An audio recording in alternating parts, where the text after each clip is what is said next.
नमस्कार, कान्तिपुर समाचारमा स्वागत छ। सुरु गरौँ अहिलेका मुख्य समाचारबाट।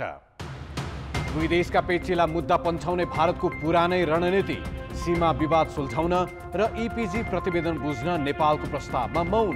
मन्त्री गेवाली भन्छन् संवाद सकारात्मक।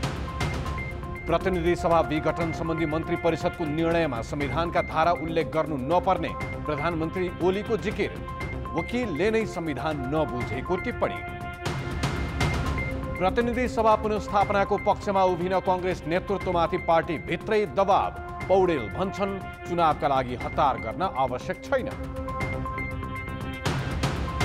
भारतमा कोरोना विरुद्धको खोप अभियान सुरु। पहिलो चरणमा अग्रपंक्तिमा खटिएका 1,60,00,000लाई प्राथमिकता।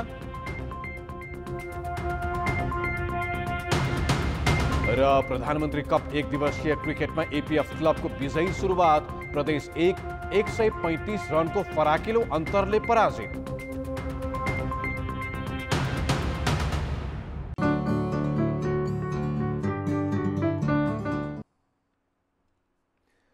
प्रतिनिधि सभा विघटनको सिफारिस सम्बन्धी निर्णय गर्दा मन्त्री परिषदले संविधानको कुनै प्रावधान उल्लेख नगरेको कागजात सार्वजनिक भएपछि प्रधानमन्त्री केपी शर्मा ओलीले त्यसको बचाउ गरेका छन्।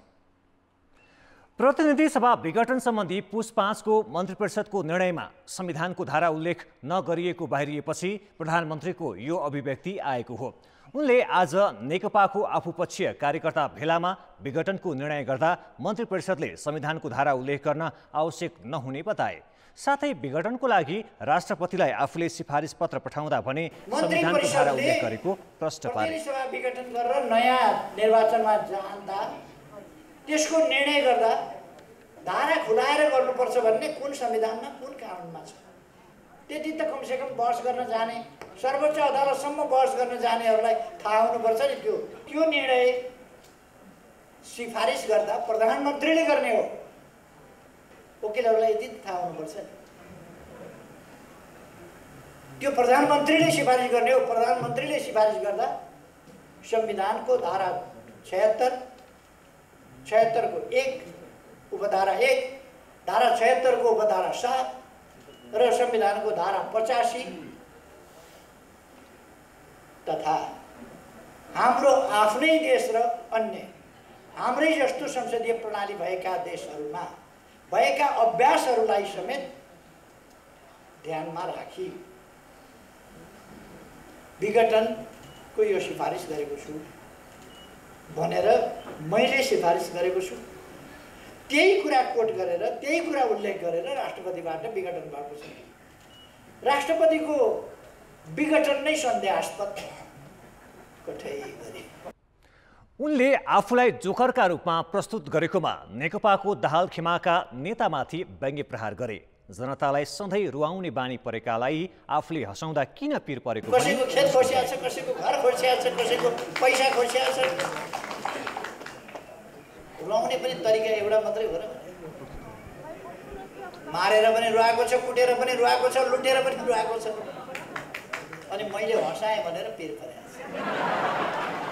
मान्छे हाँसेर जोक गरिरहेछ, जोक हँसाएरै खतम पार्यो।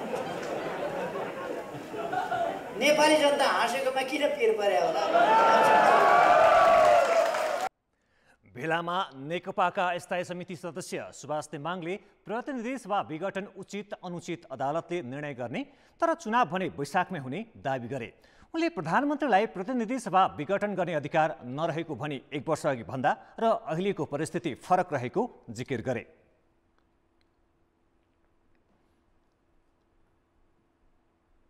संविधानमा यो देशको राज्य प्रणाली संसदीय शासन प्रणाली हुन्छ भनेर लेखेको छ।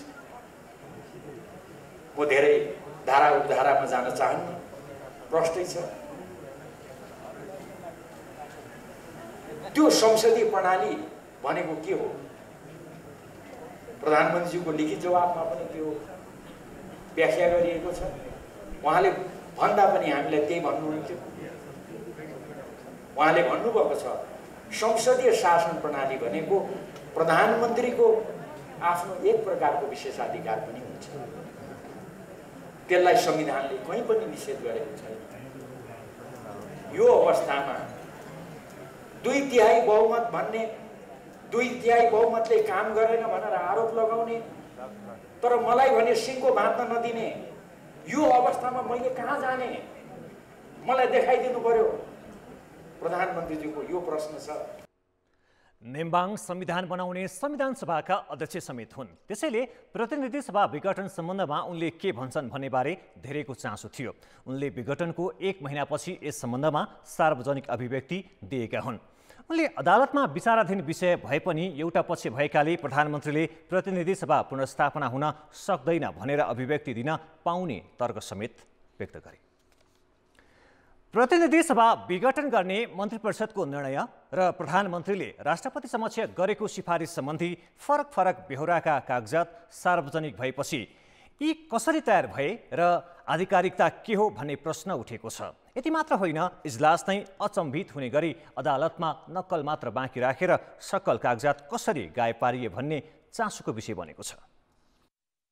सर्वोच्च अदालतले पुस 10 गते प्रतिनिधि सभा विघटन गर्ने मन्त्री परिषदको निर्णय, प्रधानमन्त्रीको सिफारिस र राष्ट्रपतिको निर्णय लगायतका कागजात झिकाउने आदेश गर्यो। पुस 19 गते ती कागजात अदालत पुगे। अदालत पुगेका कागजात हेर्दा मन्त्री परिषदले संविधानका कुनै पनि प्रावधानमा नटेकी निर्णय गरेको र राष्ट्रपति कार्यालयका कागजातमा मात्र केही धारा उल्लेख गरेको पाइयो। यो विवाद उठेपछि यी कागजातका सक्कल प्रति अदालतका मिसिलमा नरहेको भन्दै सरकारले यी कागजात सच्याउन सक्ने आशंका कानुन व्यवसायीले गरेका छन्। त्यो 28 गते ल्याउने भनेका फाइल किन त्यहाँ ल्याइएन र अहिले क्याबिनेटको निर्णय र राष्ट्रपतिको चाहिँ सूचनामा किन फरक परेको छ? क्याबिनेटको निर्णयमा चाहिँ संविधानको धारा 76 को उपधारा 1 र 7 र 85 भन्ने उल्लेख छैन, तर राष्ट्रपतिको सूचनामा चाहिँ त्यो उल्लेख छ। किन फरक पर्यो? त्यसैले त्यो सकल फाइलको जरुरी छ, त्यसलाई सिल गरेर राख्न जरुरी छ, किनभने यो फेर्ने सम्भावना भयो अथवा त्यसमा केही तलमाथि हुने सम्भावना भयो। किनभने यति धेरै महत्त्वपूर्ण विषय जो प्रतिनिधि सभा विघटन गर्ने क्याबिनेटले चाहिँ निर्णय गरेका छ, विघटन गर्ने सिफारिस गर्ने निर्णय गरेका छ, त्यो फाइल चाहिँ फर्काएर लग्यो। तर एउटै प्रश्न यहाँ के हो भन्दाखेरि शङ्का उब्जाएर पहिलो कुरो त त्यो सकल फाइल क्याबिनेटले किनभने त्यो पठाउने बेलामा फोटोकपी राखेर पठाउँथ्यो होइन, त्यो किन उसलाई फिर्ता चाहियो? त्यो फिर्ता लगेर फेरि अदालतमा नपठाइएको कारणले गर्दाखेरि धेरै शङ्का गर्ने ठाउँहरू सिर्जना भयो। तर राष्ट्रपति कार्यालयका अधिकारी भने मन्त्री परिषदले सैद्धान्तिक निर्णय गरी प्रधानमन्त्रीलाई अनुमति मात्र दिएको, प्रधानमन्त्रीले गर्ने सिफारिसमा सबै बेहोरा मिलेको दाबी गर्छन्। प्रधानमन्त्रीको सिफारिसलाई मन्त्री परिषदको निर्णय जस्तो गरी मुख्य सचिवले प्रमाणित पनि गर्नु नपर्ने सरकारी पक्षको तर्क छ। अदालत प्रशासनले पनि कागज तलमाथि हुनै नसक्ने दाबी गरेको छ। विवाद उचाल्नका लागि वकिलहरूले यस्ता तर्क गरिरहने सर्वोच्चका अधिकारी बताउँछन्। तर पूर्व मुख्य सचिव भने मन्त्री परिषदको सामूहिक निर्णय भन्दा भिन्न बेहोराको सिफारिस प्रधानमन्त्रीबाट हुन नसक्ने बताउँछन्। प्रधानमन्त्रीले गर्ने सिफारिस भनेकै मन्त्री परिषदको सिफारिस हो। प्रधानमन्त्रीले त आफू मन्त्री भएको कुनै इन्डिपेन्डेन्ट पोर्टफोलियो लिएर मन्त्री भएको अवस्थामा बाहेक निर्णय गर्नु पर्दैन। जति पनि निर्णय हुन्छन् त्यो मन्त्री परिषदकै निर्णय हुन्छ। यो चाहिँ सामूहिक जिम्मेवारी सहितको कलेजिएट डिसिजन मेकिङ बडी भएकोले मन्त्री परिषद त्यो कलेजिएट डिसिजन मेकिङ बडी जुन डिफ्रेन्ट ओपिनियनको कलेजेसको भ्यू आउँछ त्यसबाट एउटा सामूहिक निर्णय त्यो चाहिँ सेयर्ड अब्जेक्टिभमा काम गर्ने हुनाले त्यो अरूले गर्नै पर्दैन, प्रधानमन्त्रीले गर्नै पर्दैन, मुख्य सचिवले लेखेकै प्रामाणिक हुन्छ। प्रतिनिधि सभा विघटनको संवैधानिकता विवादमा पुस 6 गते दर्ता भएका रिट सर्वोच्च अदालतको संवैधानिक इजलासमा छन्। करिब 1 महिनासम्म विभिन्न प्राविधिक प्रश्नमै अल्मलिएको बहस आइतबारदेखि मूल विषयमा केन्द्रित हुने अपेक्षा गरिएको छ। तर नयाँ प्रश्न र विवाद उब्जिएकाले यो विषय कसरी अगाडि बढ्छ यसै भन्न सकिने अवस्था छैन। कान्तिपुर समाचारका लागि क्यामेरामा हरिशरण तिमिल सिन्हाका साथ दीपक आचार्य, काठमाडौँ। नेकपाको दाहालखेमाका अध्यक्ष माधव कुमार नेपालले विध्वंसको अर्को नाम केपी शर्मा ओली भएको आरोप लगाएका छन्। दाङको तुलसीपुरमा आज आयोजित पार्टी कार्यकर्ता प्रशिक्षण कार्यक्रमलाई सम्बोधन गर्दै नेपालले प्रधानमन्त्री ओलीमा अहम र तानाशाही प्रवृत्ति बढेको बताउँदै उनलाई भस्मासुरको संज्ञा दिए। जुन उदाहरण घरमा बसेका छन्। यो घरमा झगडा भयो भएर घरैमा आगो लगाउन उद्धत भएका यस्ता भस्मासुर हामीले पाएका छौँ। आज सिङ्गो देश भस्मासुरबाट आक्रान्त छ र भस्मासुरी आसुरी प्रवृत्तिका बाहक अरू कोही होइनन्, खड्ग प्रसाद ओलीजी हुनुहुन्छ, केपी शर्मा ओलीजी। उनले प्रधानमन्त्री ओलीमाथि संविधान बाहिर गएर प्रतिनिधि सभा विघटन गरी राजनीतिक कू गरेको आरोप लगाए। ओलीमाथि खनिएका नेपालले नेकपाका अर्का अध्यक्ष पुष्पकमल दाहाललाई भने इमान्दार नेताको रूपमा चित्रण गरे। उनले ओलीको कदमलाई आन्दोलनबाट सच्याउन बाध्य पार्ने दाबी पनि गरे। कार्यक्रममा प्रवक्ता नारायण काजी श्रेष्ठ, पूर्व सभामुख कृष्ण बहादुर महरा र लुम्बिनी प्रदेश संयोजक युवराज गेवालीले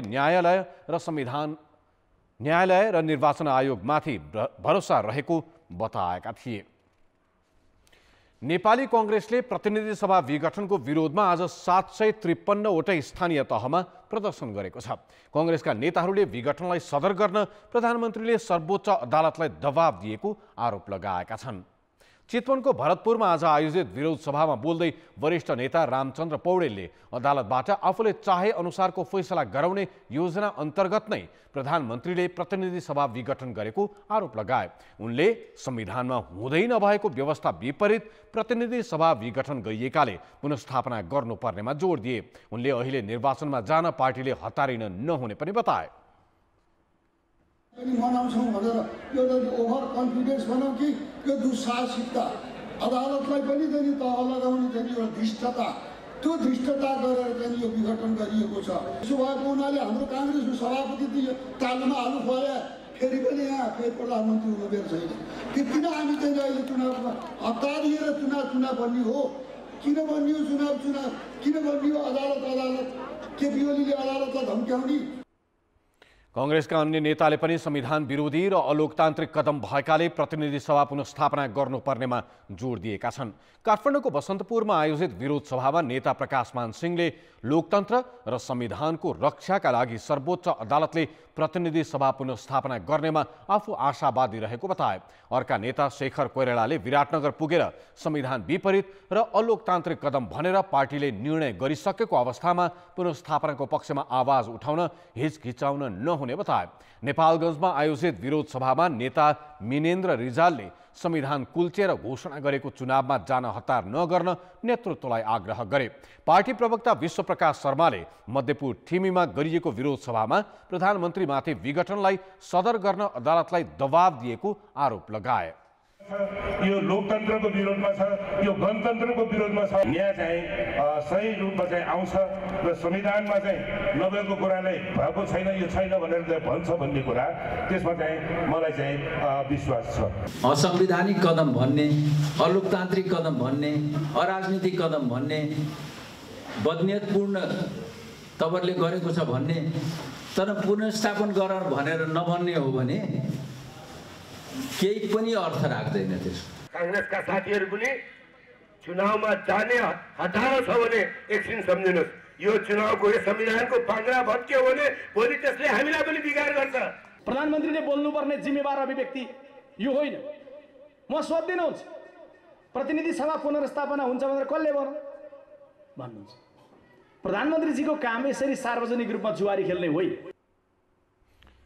प्रतिनिधि सभा विघटनको विषय अहिले सर्वोच्च अदालतमा विचाराधीन छ। कांग्रेसले विघटनको विरोधमा यसअघि 165 वटा संघीय निर्वाचन र 330 वटा प्रदेशसभा निर्वाचन क्षेत्रमा प्रदर्शन गरेको थियो। माघ 8 मा वडा स्तरमा विरोध गर्ने उसको तयारी छ। नेपाल भारत परराष्ट्र मन्त्री स्तरीय संयुक्त आयोग दुई देशबीचका समस्या समाधान गर्ने सबैभन्दा उपल्लो संयन्त्र हो। तर हालै सम्पन्न यस संयन्त्रको बैठकमा भारतले दुई देशबीच निकै पेचिलो बनेको सीमा विवादमा छलफल नै गर्न चाहेन। नेपालले राखेको प्रस्ताव भारतले अरू संयन्त्र देखाएर पन्छाएपछि उसले विवाद समाधान गर्नै नचाहेको रूपमा अर्थाइएको छ। नयाँ दिल्लीमा शुक्रबार बसेको आयोगको 6औं बैठकमा परराष्ट्र मन्त्री प्रदीप गेवालीले सीमा विवाद समाधानको प्रस्ताव गरे। नेपाली भूमि, कालापानी, लिपुलेख र लिम्पियाधुरालाई 14 महिना पहिले भारतले आफ्नो राजनीतिक नक्सामा समावेश गरेपछि दुई देशबीच सीमा विवाद चुलिएको थियो। नेपालले त्यतिखेरै कूटनीतिक नोट पठाएर आपत्ति जनाउनका साथै वार्ता पनि प्रस्ताव गरेको थियो। तर भारतले नसुने झै मात्र गरेन, नेपाललाई थाहै नदिई वैशाख अन्तिममा नेपाली भूमि भएर चीन जोड्ने सडक उद्घाटन नै गर्यो। त्यसपछि नेपालले जेठ पहिलो साता लिम्पियाधुरा समेतलाई समेटेर पूर्ण नक्सा सार्वजनिक गर्यो। दुई देश बीचको सीमा विवाद समाधानका लागि मन्त्री स्तरीय बैठक उपयुक्त थलो थियो। मन्त्री गेवालीले सीमा विवाद यथाशीघ्र सुल्झाउनु पर्ने र त्यसका लागि तत्कालै वार्ता थाल्नु पर्ने प्रस्ताव गरे। तर भारतले द्विपक्षीय सीमा कार्यदल र अरू प्राविधिक संयन्त्र देखाएर नेपालको प्रस्ताव पन्छायो। अब सरकार कसरी अगाडि बढ्छ त? हामी ठ्याक्कै सहमतिमा पुगिसकेको अवस्था त होइन। त्यसले गर्दाखेरि भारतका आफ्नो पोजिसनहरू छन्। तर सबभन्दा ठुलो कुरा चाहिँ के हो भनेदेखि यो छलफलपछि अब हामी सीमा समस्यालाई छिटो समाधान गर्न हाम्रो निर्णय नै त्यही छ। दुवैले चाहिँ प्रतिबद्धता व्यक्त गरेका छौँ यसलाई छिटो कम्प्लिसन गर्न। जहाँ जहाँ हामीले सीमाङ्कन गर्न बाँकी छ, जहाँ चाहिँ नापी गर्न बाँकी छ, जुन भागमा सीमा सम्बन्धी विवादहरू छन् तिनीहरूलाई छिटो टुङ्ग्याउनका लागि दुवै पक्षहरू सहमत भएको छन्। जहाँसम्म संयन्त्रको बैठकको विषय हो, हामीले दुवै प्रक्रियालाई सँगसँगै अगाडि लैजाउँ, पोलिटिकल लेभलमा पनि कुराकानीहरू अगाडि बढाउँदै जाउँ र त्यस्तो त्यो ढङ्गले वातावरण बनाउँदै जाउँ भन्ने ढङ्गले कुराकानी गरेका छौँ। दुई देशको सम्बन्धमा चिसोपना बढाएको सीमा विवाद समाधानमा अरुचिले नेपाली अतिक्रमित भूमिबाट भारत पछि हट्न नचाहेको देखिन्छ। भारतको अनिच्छाकै कारण लिम्पियाधुरामा मात्रै होइन, नवलपरासीको सुस्ता लगायत 70 भन्दा बढी ठाउँमा राजनीतिक तहबाटै सुल्झाउनु पर्ने खालका सीमा विवाद थाँतिरहेका छन्। उसको नीति के रहेको छ भने पहिले आफूले कब्जा गरिहाल्ने, आफूले पहिले काम गरिहाल्ने, अनि त्यसपछि चाहिँ नेपालले कुरा उठायो भने त्यसलाई लन्ठ्याउने, कुनै न कुनै समिति बनाइदिने, कतातिर कुरा लगाइदिने, कतातिर कुरा के गरिदिने, अनि यही लन्ठ्या लन्ठु पारिदिएर आजसम्मको नेपालको चाहिँ परराष्ट्र नीतिले अनुभव गरेको, जनताले अनुभव गरेको कुरो के हो भने भारतले कहिल्यै पनि समस्यालाई समाधान गरौँ भन्नुभन्दा पनि त्यो समस्यामा आफू चाहिँ माथि हात पारिहाल्ने, अनि पछि कुरोकानी चाहिँ तपाईँको भइरहोस्, अब त्यो 20-10औं वर्षसम्म भइरहोस्, त्यसलाई लन्ठाइरहने काम उसको हो। सीमाविदहरूका अनुसार भारतले 60,000 हेक्टर भन्दा बढी नेपाली भूमि मिचेको छ। त्यसको प्रत्यक्ष मार सीमा क्षेत्रमा बस्ने नेपालीले पनि खेप्दै आएका छन्। भारतले अनिच्छा देखाएकाले सीमा विवाद समाधानका लागि तत्काल कुनै प्रगति हुने देखिँदैन। त्यस्तै भारतीय प्रधानमन्त्री नरेन्द्र मोदीकै प्रस्तावमा गठन गरिएको प्रबुद्ध व्यक्ति समूहको प्रतिवेदनमा समेत भारत प्रवेश नगर्नुले पनि नेपालसँगका दीर्घकालीन समस्या समाधानमा भारतीय अरुचि प्रष्ट हुन्छ। कान्तिपुर समाचारका लागि क्यामेरामा प्रवीण गेवालीका साथ रमेश थमला र सुबिन्द्र श्रेष्ठ, काठमाडौँ। समाचारमा पुनः स्वागत छ। प्रधानमन्त्री केपी शर्मा ओलीले प्रतिनिधि सभा विघटन गरी निर्वाचनको घोषणा गर्दा पक्ष र विपक्षमा दैनिक जसो प्रदर्शन भइरहेका छन्। नागरिकलाई विभिन्न प्रलोभनमा पारेर सडकमा देखाउने होडबाजी नै छ। तर कतिपय स्थानमा यस्तोसम्म भइरहेको छ कि उही मानिस समर्थन र विरोधमा देखिएका छन्। बाँके खजुरा डी गाउँकी यी अनिता केसी उनको टोलका छिमेकी कुनै दिन प्रधानमन्त्री केपी ओलीको कदमको समर्थनमा त कुनै दिन विरोधमा नाराबाजी गर्दै हिँडेको देख्दा आश्चर्यचकित छिन्। अघिल्लो दिन केपी ओलीको समर्थनमा हुने प्रदर्शनमा जाने उनीहरू भोलिपल्टै दाहाल समूहले आयोजना गरेको विरोध कार्यक्रममा सहभागी हुन्छन्। बाँकेको विभिन्न टोलका मानिस यसरी पालैपालो दुवै कार्यक्रममा गइरहेका छन्। उसैले आउँछ केपी ओली मुर्दाबाद भन्छ, उही आउँछ फेरि केपी ओली जिन्दाबाद भन्छ। के को राजनीति हेर्नु छ र यहाँ? राजनीति हो कि मेला हो, खै के हो जस्तो। जहाँ खान पाइयो त्यही हिँड्नै पर्यो भन्छन् सोद्धाखेरि। अनेकौं लोभ लालच देखाएर आफ्नो पक्षमा जनसमर्थन बटुल्ने प्रयासमा रहेका राजनीतिक पार्टीका नेताको दाउपेच बुझेका सर्वसाधारण पनि छलछाममै छन्।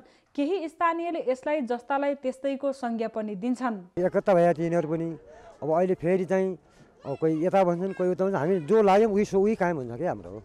बाँकेको यो प्रवृत्ति अन्यत्र पनि देखिएको छ। आज एउटा पक्षमा रहेका नेता कित्ता परिवर्तन गरेर भोलि अर्कैको समर्थनमा देखिरहेका छन्।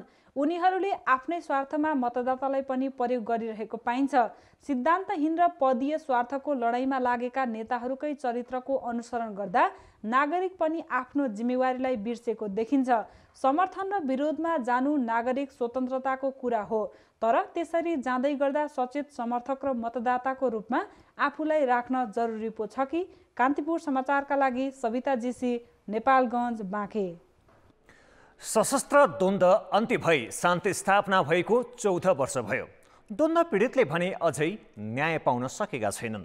पीडित परिवारले न्यायको आश भने मारेका छैनन्।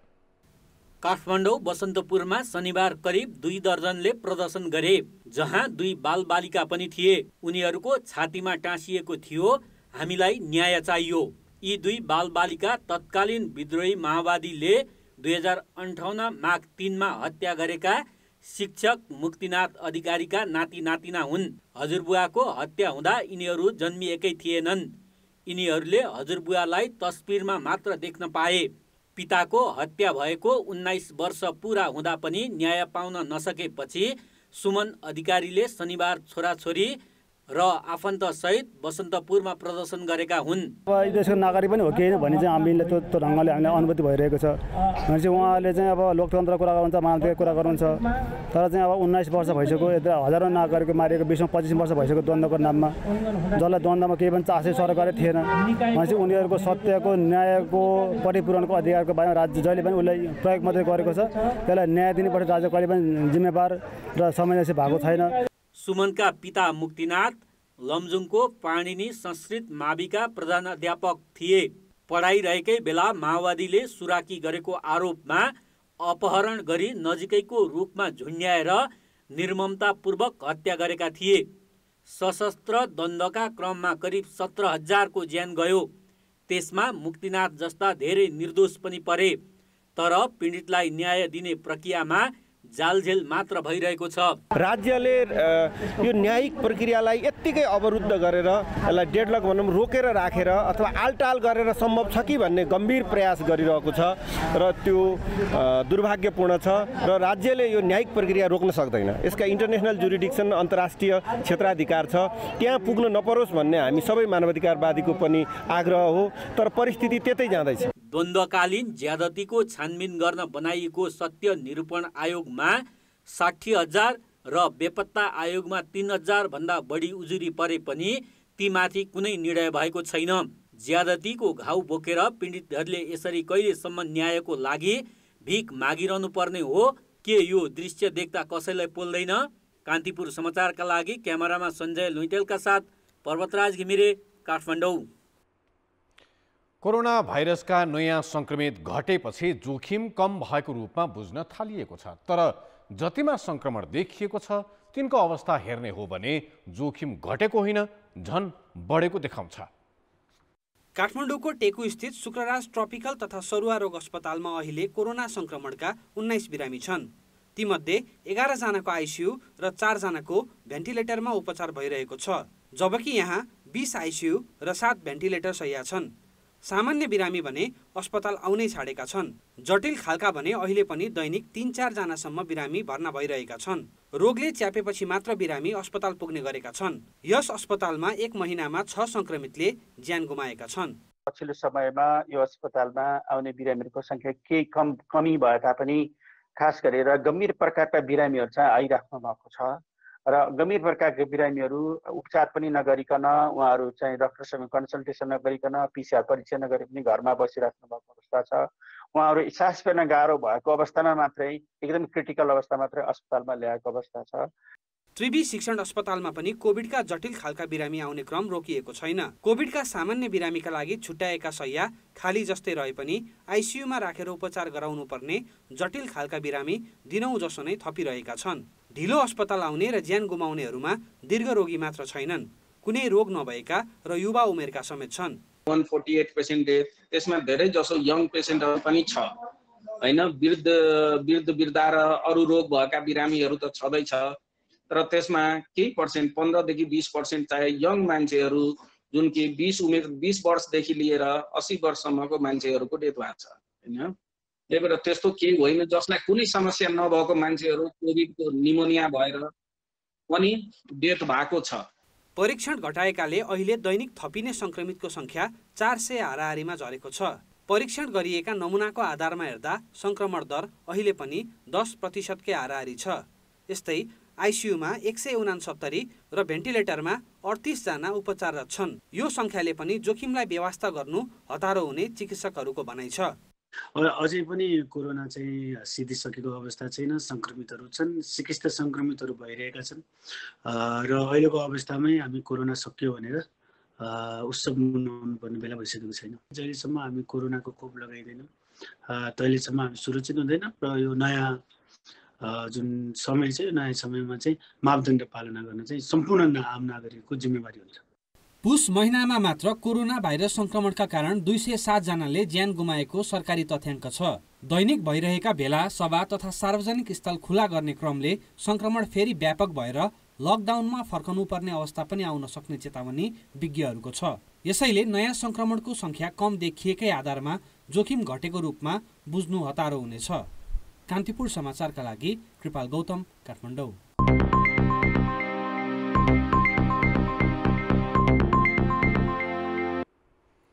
नेपाल राष्ट्र ब्याङ्कले देशको 5 महिनाको वित्तीय स्थिति सार्वजनिक गर्दै महँगी नियन्त्रणमा छ भन्यो। तर उपभोक्ताको भान्सामा दिनहुँ प्रयोग हुने खाने तेलको मूल्य भने 2 महिनामै 20% महँगिएको छ। तर न महँगिनु पर्ने कारण देखिन्छ, न त सरकारले बजारमा हस्तक्षेप नै गरेको छ। 2 महिना अघि भटमासको तेलको मूल्य प्रति लिटर 175 रुपियाँ थियो, अहिले 210 रुपियाँ तिर्नुपर्छ। 2 महिनामै भाउ 20%ले बढेको छ। भटमास मात्रै होइन, सूर्यमुखी र तोरीको तेलको भाउ पनि 18%ले महँगिएको छ। अन्तर्राष्ट्रिय बजारमा कच्चा पदार्थको मूल्य बढेकाले तेलको भाउ बढेको उद्योगीको भनाइ छ। उनीहरूकै भनाइलाई आधार मान्ने हो भने पनि तेलको भाउ 20%ले बढ्नुको औचित्य पुष्टि हुँदैन, किनभने कच्चा पदार्थको मूल्य भने 10%ले मात्र बढेको हो। खासमा कृषिजन्य वस्तुमा भन्सार छुट दिँदै आएको भारतमै तेल अभाव भएकाले त्यता निर्यात गरेर धेरै मुनाफा आर्जन गर्ने क्रममा उद्योगी व्यापारीले भाउ मनपर्ने रूपमा बढाएका हुन्। जहाँबाट चाहिँ माल मगाइन्छ त्यहाँ स्ट्राइक भएर माल लोडिङ भइदिएन, इन्डियामा पनि स्कार्सिटी भयो, नेपालमा पनि माल आएन, अनि यहाँ भएको माल जति छ इन्डियामा स्कार्सिटी हुँदाखेरि यहाँबाट एक्सपोर्टको नाममा इन्डियातिर पनि लाग्यो र भाडाको अरू पोर्टमा पनि अलिकति भाडा बढिसकेपछि त्यसको असर पनि आयो। सबै कुरा मिलेपछि एकैचोटि 3 महिनाभित्रमा चारैतर्फको त्यस्तै संजोग मिलिसकेपछि यसको भाउ बढेको। तेस्रो मुलुकबाट कच्चा पदार्थ ल्याई भारतमा खास गरी भटमासको तेल ठूलो परिमाणमा निर्यात भइरहेको छ। यो आर्थिक वर्षको 5 महिनामा गत आर्थिक वर्षको सोही अवधिको तुलनामा 4 गुणा बढी मूल्य अर्थात् 13 अर्बको भटमासको तेल निर्यात भएको भन्सार विभागकै तथ्याङ्क छ। उद्योगी व्यापारीले मनोमानी रूपमा मूल्य बढाए पनि बजारमा सरकारी नियमन छैन। उपभोक्ताको भान्सामा दिनौँ खपत हुने तेलको भाउ आकाशिँदा नियमनकारी निकाय तैचुक मैचुक छन्। महँगी नियन्त्रणमा रहेको प्रतिवेदन सार्वजनिक गर्ने राष्ट्र बैङ्कले बुधबार सार्वजनिक आफ्नो प्रतिवेदनमा तेलको भाउ उच्च मात्रामा बढेको उल्लेख गरेको छ।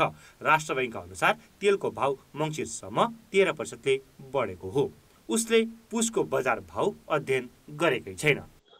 घिउ तथा तेलहन जुन उपसमूह छ, खाद्य तथा पेय पदार्थ समूह अन्तर्गतको त्यसको भार 2.95% छ। यो हाम्रो कन्ज्युमर जुन बास्केट छ त्यो उपभोक्ता डालोमा यसको भार 2.95% छ र त्यसको मुद्रास्फीति गत वर्ष मङ्सिरमा 2% को हाराहारीमा रहेकोमा यो मङ्सिरमा 13% वार्षिक बिन्दुगत मुद्रास्फीति रहेको देखिन्छ। राष्ट्र बैङ्कले तेलको भाउ बढेको प्रतिवेदन सार्वजनिक गर्ने तर नियमनकारी निकाय जथाभावी बढाउने उद्योगी व्यापारीप्रति मुखदर्शक हुने उपभोक्ताको लागि योभन्दा ठूलो विडम्बना के हुन्छ? कान्तिपुर समाचारका लागि मोरङबाट क्यामेरामा शम्भु पोखरेलका साथ सुदिल पोखरेल, काठमाडौँ। अब जनमतको अन्तिम परिणाम। जनमतमा हिजो हाम्रो प्रश्न थियो, सवारी चालक अनुमति पत्रको परीक्षा किन खुकुलो बनाउन लागि होला? ए व्यवहारिक बनाउन, बी ट्रायल सेन्टरलाई पोस्न, र सी राजस्व बढाउन। जनमतको अन्तिम परिणाम यस्तो छ, ए व्यवहारिक बनाउन, मा 21%, बी ट्रायल सेन्टरलाई पोस्नमा 52% र सी राजस्व बढाउनमा 27%मा प्राप्त भएको छ।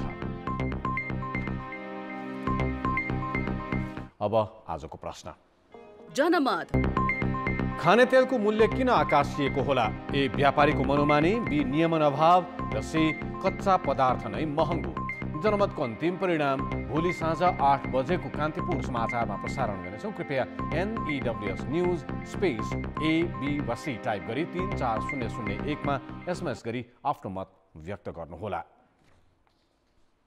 प्युठानको गौमुखी गाउँपालिकाले सामाजिक सुरक्षा भत्ता ब्याङ्क मार्फत दिने व्यवस्था गरेको छ। तर भत्ता लिन आएका वृद्धहरूले 2-3 दिनसम्म बास बस्नु परेको गुनासो सुनाएका छन्।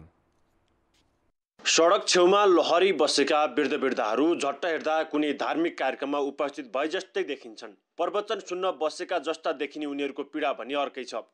गाउँपालिकाले वितरण गर्ने सामाजिक सुरक्षा भत्ता लिनका लागि उनीहरू यसरी लाइन लागेका हुन्। ब्याङ्कमा भत्ता लिन आउने वृद्ध यस्तै लामो लाइन बस्नुपर्छ।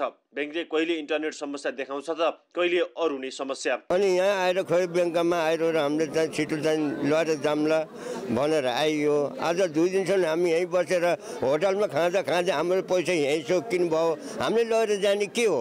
आज 2 दिन भयो यो पैसा नजाने भयो। सरकार दुःख पायो, जाडोले खायो। अब यस्तै छ। उही गाउँमा दिएपछि खुसी, यता घुर्चो भयो, हल्ला मचिने। त्यो पैसा नि गाउँमा त जोगिन्थ्यो, यता नजोगिने भयो।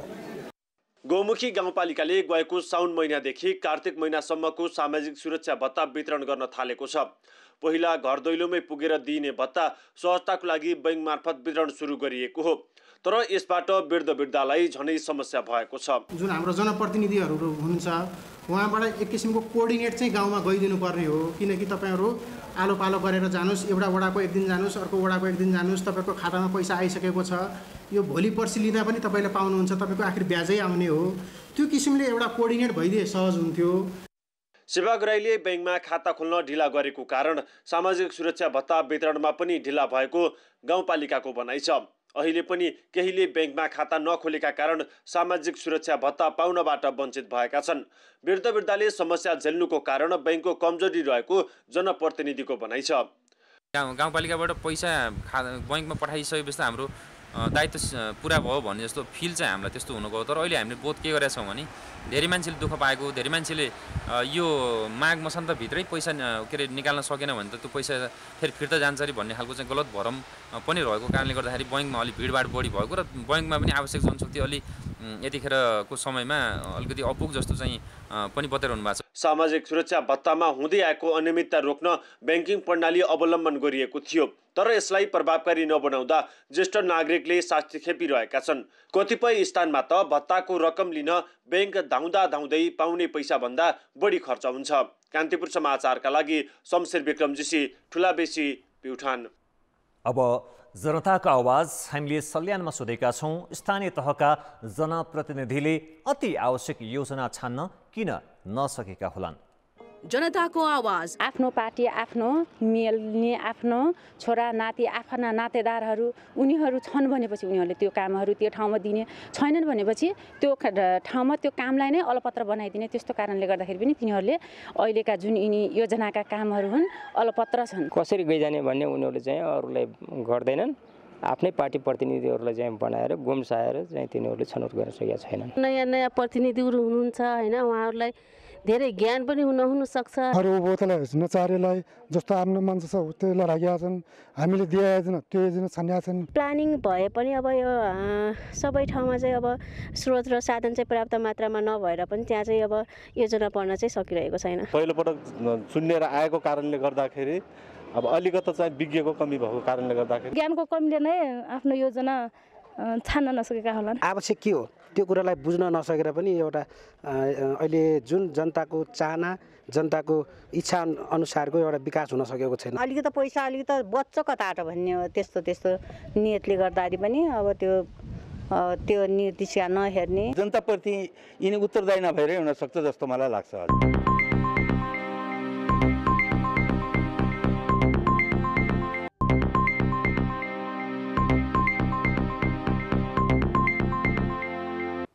नमस्कार, कान्तिपुर खेलकुद समाचारमा स्वागत छ। प्रधानमन्त्री कप एक दिवसीय क्रिकेट प्रतियोगितामा एपीएफ क्लबले प्रदेश 1 माथि 135 रनको फराकिलो जित हात पारेको छ। एपीएफको जितमा आसिफ शेख र अविनाश बोहराले उत्कृष्ट प्रदर्शन गरे। कीर्तिपुर स्थित त्रिवी मैदानमा आज टस हारेर ब्याटिङ गरेको एपीएफले 48.4 ओभरमा सबै विकेट गुमाई 243 रन बनाएको थियो। एपीएफको पारीमा आसिफले अर्धशतकीय पारी खेले। आसिफ र सुभाष खकुरेलले पहिलो विकेटका लागि 71 रनको साझेदारी गरेका थिए। 32 बलमा 59 रन बनाएका आसिफ सोनु मण्डलको बलमा क्याच आउट भएका थिए। सुभाषले 19 रन बनाए। 97 रनमा 2 विकेट गुमाएको एपीएफले थप 29 रन जोड्न 3 विकेट खर्चिएको थियो। कप्तान शरद विश्वाकर 20, प्रदीप ऐरी 7 र सुमित महर्जन 14 रनमा बाहिरिए। बसन्त रेग्मी र सन्दीप जोराले 6औं विकेटका लागि 66 रनको महत्त्वपूर्ण साझेदारी गरेपछि एपीएफले सम्मानजनक योगफल बनाएको थियो। 11 रनमा सन्दीपको क्याच आउट छोड्नु प्रदेश 1 का लागि महँगो साबित भयो। जोराले 30 तथा बसन्तले 40 रनको योगदान गरे। किशोर महतोले 19 रन थपे। फिरदौस अन्सारी, दिपेश कणेल र हेमन्त राईले 2-2 विकेट लिए। जवाबमा प्रदेश 1 42.4 ओभरमा 108 रनमा समेटियो। अविनाश र बसन्तले घाती बलिङ गरेपछि उसका कुनै पनि ब्याट्सम्यानले लामो पारी खेल्न सकेनन्। दीपक पासवानले 13, मिनास थापाले 18 र फिरदौसले 17 रन बनाए। सिद्धान्त लोहनी 9 रनमा बाहिरिए। दिपेशले 16 र जोसाक खड्काले 12 रन बनाए। अविनाशले 5 विकेट लिए। उनले 10 ओभरको स्पेलमा 6 ओभर मेडनसहित जम्मा 18 रन खर्चे। 2 विकेट लिएका बसन्तले 3 ओभर मेडनसहित 13 रन दिए। शरद र किशोरले 1-1 विकेट बाँडे। प्रतियोगिता अन्तर्गत भोलि त्रिवी मैदानमा नेपाल पुलिस क्लब र बागमती प्रदेश तथा मुलबानीमा त्रिभुवन आर्मी र कर्णाली प्रदेश बीच खेल हुनेछ। राष्ट्रिय क्रिकेट टिमका कप्तान ज्ञानेन्द्र मल्ल बागमती प्रदेश खेलकुद विकास परिषदको सदस्यमा नियुक्त भएका छन्। बागमती प्रदेश खेलकुद विकास परिषदका सदस्य सचिव सूर्य भण्डारीले आज ज्ञानेन्द्रलाई त्रिवी मैदानमा पुगेर नियुक्ति पत्र दिएका हुन्। उनको कार्यकाल 5 वर्षको हुनेछ। ज्ञानेन्द्र खेलकुद विकास परिषदको सदस्य हुने पहिलो क्रिकेटर हुन्। उनले जारी प्रधानमन्त्री कप एक दिवसीय क्रिकेट प्रतियोगितामा बागमती प्रदेशको नेतृत्व गर्दैछन्।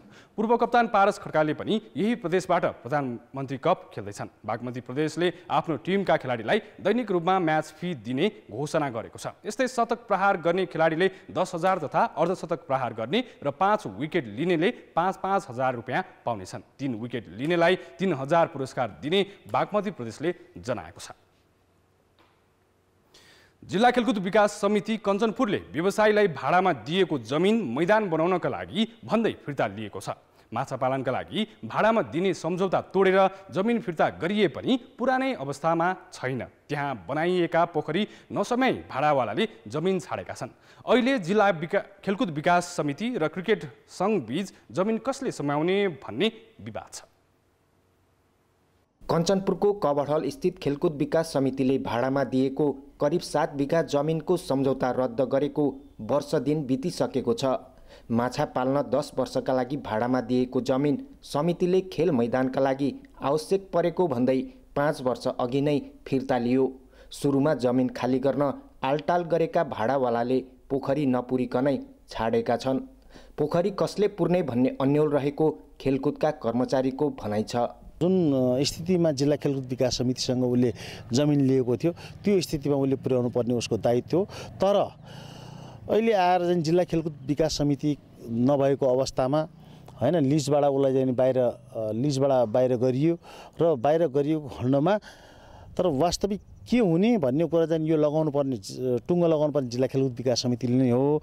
तर जिल्ला खेलकुद विकास समिति आज आउला भोलि आउला भनेर हामी पनि पर्खिरहेका छौँ। सम्झौता अनुसार मैदानमा बनेका संरचना भाडावालाले आफै हटाउनु पर्ने र पोखरी सम्याउनु पर्ने हो।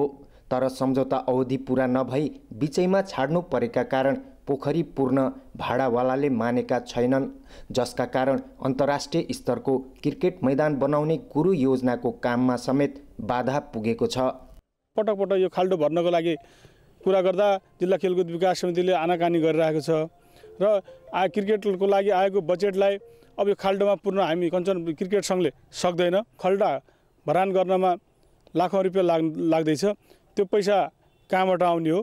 प्रति बिघा वार्षिक 25,000 रुपियाँ आएका लागि भाडामा दिएको जमिन सम्याउन अहिले लाखौँ रुपियाँ खर्च हुने देखिएको छ। गुरु योजना अनुसार क्रिकेट मैदानका लागि माटो भर्न मात्रै करिब 90 लाख रुपियाँ खर्च भइसकेको छ। थप मैदानका लागि पोखरी कसले पुर्ने भन्ने अन्यल कायमै छ। कान्तिपुर समाचारका लागि क्यामेरामा चिरायु थापाका साथ देशसिंह मुस्कान, महेन्द्रनगर, कञ्चनपुर। कान्तिपुर खेलकुद समाचार अहिलेलाई यति नै। अब मौसम सम्बन्धी जानकारी।